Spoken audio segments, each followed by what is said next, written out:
Bismillahir Rahmanir Rahim.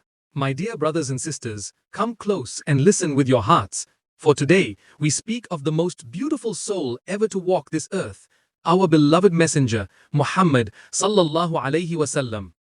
Even before the light of prophethood shone upon him, the people of Mecca knew him as As-Sadiq al-Amin, the truthful, the trustworthy.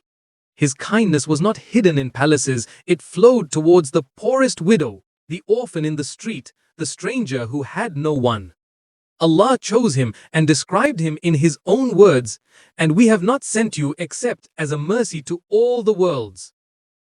One day, a trembling Bedouin entered his presence, shaking with awe, thinking he was approaching a king upon a throne.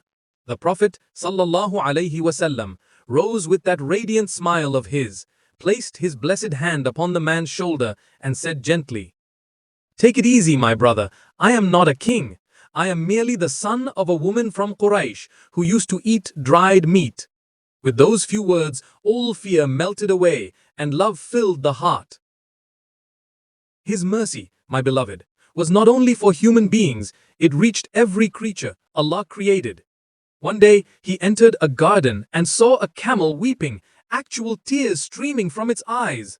The Prophet sallallahu alaihi wasallam approached it, stroked its head with his blessed hand, wiped away its tears, and the camel became calm.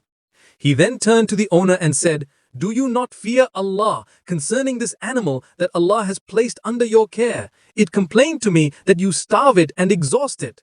From that day, the Ummah learned that cruelty to animals is among the major sins and that mercy must embrace every living soul. In the mosque one day, while leading the prayer, the Prophet sallallahu alaihi wasallam remained long in sujood. The companions grew worried. When he finally raised his noble head, they asked, "Ya Rasulallah, you stayed in prostration longer than usual. Is all well?" He smiled that gentle smile and said, "My little grandson Hussein climbed onto my back while I was praying, and I did not wish to disturb him until he had finished playing." Subhanallah, the prayer of the entire Ummah waited for the comfort of a child. Among the most beloved stories we cherish is the story of the cat. The time for prayer had come, and the Prophet sallallahu alaihi wasallam rose to make wudu. But his cat Mu'azza was sleeping peacefully on the sleeve of his robe. Rather than wake her, he took a pair of scissors and quietly cut off the sleeve, leaving the cat undisturbed. He went to the mosque wearing a robe missing a sleeve, only so a small creature could finish its nap. This is the sunnah of mercy, even towards a sleeping cat. On the day of Taif, perhaps the most painful day of his life, the people pelted him with stones until his blessed feet bled. The angel of the mountains appeared and said, "O Muhammad, if you wish, I will cause the two mountains to collapse upon them."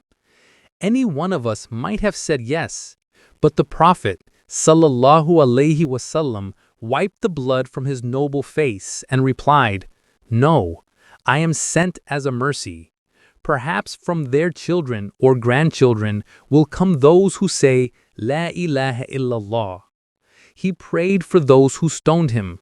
This is rahmatan lil alameen in its purest form. Helping his household. When our mother Aisha radiallahu anha was asked, "What did the Messenger of Allah do when he was at home?" she replied, "He was in the service of his family. He would mend his own sandals, patch his own clothes, milk the goat, and help with the housework." He, the leader of mankind, the beloved of Allah, showed us that true honor lies in serving, not in being served. Respect for his daughter. Whenever his daughter Fatima radiallahu anha entered the room, the Prophet sallallahu alaihi wasallam would stand, kiss her forehead, and seat her in his own place. He declared openly, "Fatima is a part of me. Whoever angers her angers me." In an age when baby girls were buried alive, he raised daughters to the status of queens. And finally, the conquest of Mecca. After 21 years of persecution, he returned victorious, with 10,000 soldiers behind him. The same people who had tortured his companions now stood trembling. He looked at them and asked, "What do you expect from me today?" They replied, "You are a noble brother and the son of a noble brother." He answered with words that still echo in our hearts. "I say to you what my brother Yusuf said to his brothers. There is no blame upon you this day. Go, for you are all free." Not a single sword was raised in revenge.